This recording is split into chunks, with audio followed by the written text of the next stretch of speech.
Salam damai dan sejahtera untuk Bapak, Ibu, dan Saudara yang kekasih di dalam Kristus.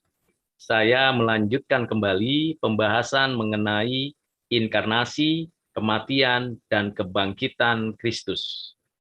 Pada video sebelumnya, saya sudah menjelaskan secara singkat, padat, dan jelas mengenai inkarnasi, kematian, dan kebangkitan Kristus. Perlu kita memahami secara utuh bahwa keseluruhan karya Kristus ini sudah ditetapkan oleh Allah, Bapa, Anak, Roh Kudus. Bukan mendadak terjadi dan bukan suatu tindakan insidentil, tetapi berada di dalam rancangan kekal Allah, di dalam paket ketetapan penciptaan providensia penebusan.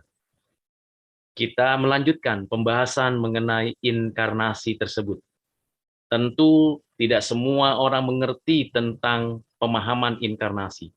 Dan tidak semua orang mendapatkan pencerahan dari Roh Kudus untuk menyadari dan memahami pengertian inkarnasi.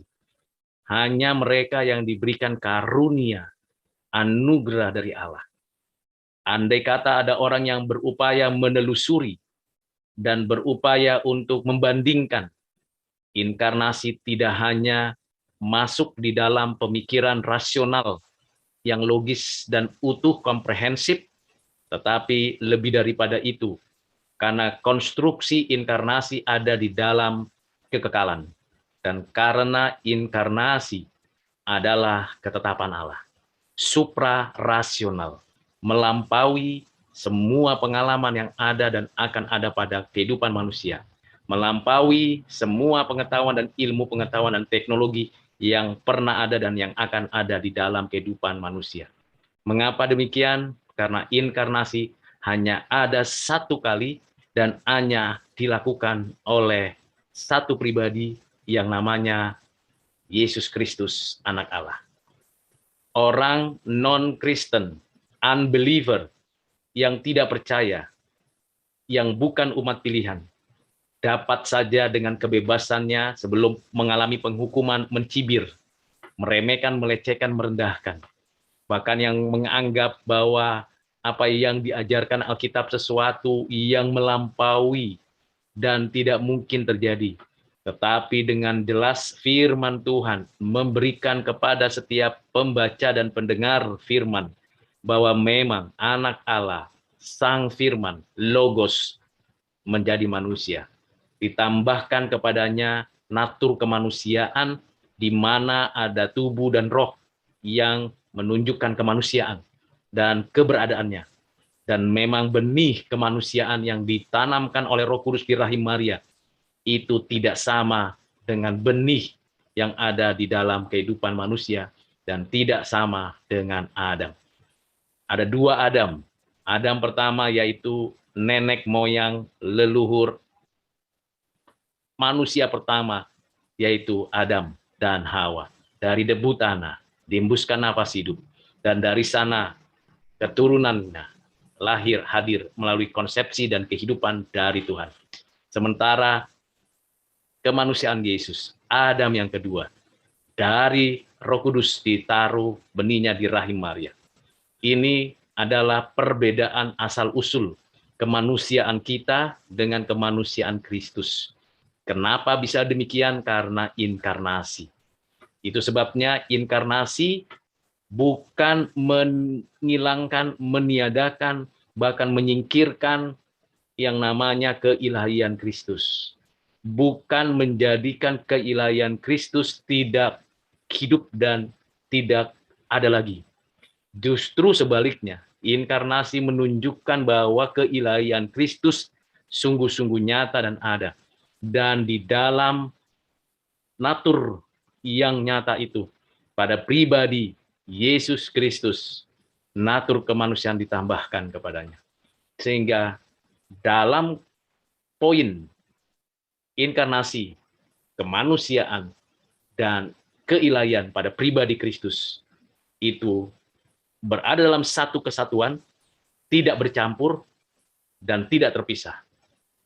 Tidak bisa lagi sejak itu dipisahkan atau dicampur adukan, namun menjadi satu. Satu, menyatu, ilahi, dan yang manusiawi. Itulah inkarnasi. Karena itu dalam keadaannya yang seperti itu, pribadinya hadir di bumi ini, menjalankan semua prosesi pelaksanaan misi Allah di bumi. Pribadi anak Allah menyatakan dirinya hadir dalam sejarah umat manusia, mengalami kesusahan, kesulitan, penderitaan, kehinaan, dan segala kelemahan. Tetapi ia sendiri dalam keadaan yang suci, kudus, mulia, tanpa cacat celah, tanpa noda, dan tak pernah berdosa kepada siapapun. Inilah hal yang penting untuk dialami, dimengerti oleh orang-orang pilihan, orang-orang percaya. Dan kalau Bapak Ibu Saudara mengaminkan kebenaran ini, berarti Bapak Ibu Saudara menyadari bahwa Kristuslah satu-satunya yang menjadi pengantara hubungan kita dipulihkan melalui jalan inkarnasi. Hubungan kita dengan Allah. Karena kita di dalam Kristus yang inkarnasi, dan sekaligus saat yang sama, poin yang kedua, kematiannya. Dan kematian ini menjadi misteri sepanjang zaman. Tidak pernah ada yang mengalami kematian seperti Kristus. Mengapa? Kalau kita mati, pasti karena kita berdosa. Dan kita mati karena memang sudah waktunya meninggal dunia. Entah karena sebab apapun itu. Entah karena sebab sakit, teraniaya, perang, gempa bumi, dan sebagainya. Yang pasti ada waktunya mengalami kematian, meninggal dunia. Karena dosa. Dan tentunya tubuh ini menjadi busuk dan menjadi debu tanah. Ini yang terjadi. Tetapi kematian Kristus berbeda. Kematian Kristus bukan karena berdosa. Dia tidak pernah berbuat dosa. Ingatlah bahwa upah dosa adalah maut. Sementara ia tidak berdosa. Sesungguhnya ia tidak mengalami maut. Tetapi ia pada saat itulah menerima semua hukuman murka Allah, menggantikan kita. Lalu dia mengalami maut. Pribadi mengalami maut di atas kayu salib. Dia menanggung semua. Semua murka Allah. Saat itulah Allah mengaruniakan pengampunan kepada umat pilihan yang ada di dalam Kristus, membenarkan umat pilihan yang ada di dalam Kristus, dan mengangkat umat pilihan menjadi anak-anaknya di dalam keanakan Kristus. Itulah sebabnya berbeda kematian Kristus dengan kematian kita. Kristus mati menebus Bapak, Ibu, Saudara, dan saya.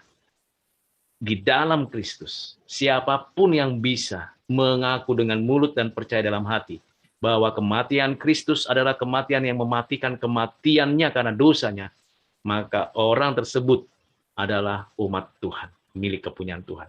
Mengaku dengan iman, dengan yakin bahwa apa yang diberitakan firman Tuhan, apa yang diajarkan Tuhan kepadanya, dan apa yang dilakukan Tuhan baginya adalah benar. Kristus mati bagiku, maka orang tersebut adalah orang yang mengalami hidup yang kekal. Diampuni, dibenarkan, diadopsi menjadi anak kepunyaan Allah. Inilah hidup kita. Yang terakhir poinnya adalah kebangkitan. Apalah artinya kalau hanya mati tanpa kebangkitan? Semua manusia mati karena dosa. Dan kalau Kristus mati menanggung dosa kita, dan dia tidak bangkit, apalah artinya semuanya ini? Maka menjadi sia-sia. Namun dinyatakan di dalam Alkitab, terbukti dalam sejarah, dicatat di dalam sejarah bahwa Kristus bangkit pada hari yang ketiga. Bangkit bukan untuk mati lagi. Bangkit untuk menunjukkan kemenangan. Siapakah pendiri agama, pemimpin agama, orang-orang yang diakui sebagai orang-orang yang tertinggi dan terbaik, yang mengalami kematian, lalu pada hari yang ketiga mengalami kebangkitan? Tidak ada satupun orang. Sampai nanti akhir zaman, baru Tuhan bangkitkan umat pilihannya. Tetapi sampai selama bumi ini ada, Tidak pernah ada orang yang bangkit dari kematian dan tidak mengalami kematian lagi. Ini adalah peristiwa supra-rasional dan misteri. Jadi di dalam kehidupan sejarah Kristus di bumi ini, ada 3 misteri yang tidak bisa ditiru oleh siapapun. Tidak mungkin ada yang mengcopy paste.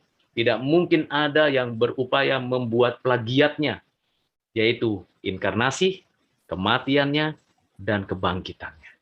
Karena itu Bapak Ibu Saudara yang kasih dalam Kristus, kalau kita ada di dalam keyakinan Kristus bangkit, itu menunjukkan bahwa kita di dalam Kristus mengalami kehidupan yang baru. Bangkit. Tubuh kita saat ini, tubuh yang akan jadi debu tanah. Tapi nantinya, karena kita di dalam Kristus mengalami kebangkitan, mengenakan tubuh yang baru. Tubuh yang mulia. Kristus, tubuhnya yang lama sudah mati, dan bangkit tubuh mulia. Tubuh yang mulia, yang indah, yang suci, yang kudus, yang sempurna. 3 hal penting ini menjadi hal momen dari kehidupan kekristenan kita. Karena itu Bapak Ibu Saudara, mari kita renungkan lagi, pikirkan lagi, yakini lagi. Dan kalau kita dapat meyakini inkarnasi, kematian dan kebangkitan Kristus, maka kita mendapatkan pemahaman itu karena iman dikaruniakan kepada kita. Kiranya Bapak Ibu Saudara yang menyaksikan video ini dapat semakin cinta Tuhan dan memuliakan Tuhan. Mari kita bersyukur untuk itu dan beritakan, ajarkan, proklamasikan kematian, kebangkitan, dan tentunya dengan inkarnasi yang dinyatakan Tuhan. Kiranya Tuhan memberkati dan menolong kita menjadi saksi-saksi inkarnasi, kematian, dan kebangkitan Kristus. Tuhan Yesus memberkati. Amin.